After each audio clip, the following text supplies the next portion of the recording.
Kan dışarı ukem stop alanımız mı ya? Yüzünüzü temizleyin arkadaşlar. Çektim Tabii abi. attı. Şöyle üzüldüm onu ya. Ama bunu bizim taklimiz ağa muamması yok. Xudo xolasa silib ketdik bu. Ne center zamı konverteri bilan o'tib beramiz. Xudo xolasa stop qo'ya bermaysiz doyi.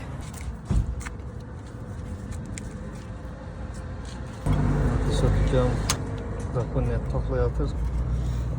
Zakondan chiqib bo'lmaydi.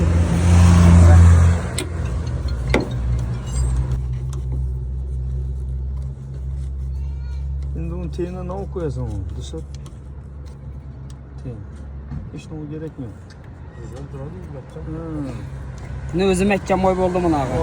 Shunday xizmatlar bo'lsa bemalol kelaverasa, obuna bo'lib qo'yinglar. Bundan ham zo'r life hacklar, bundan ham zo'r maslahatlarni Xudo xolasa chiqaramiz chetga.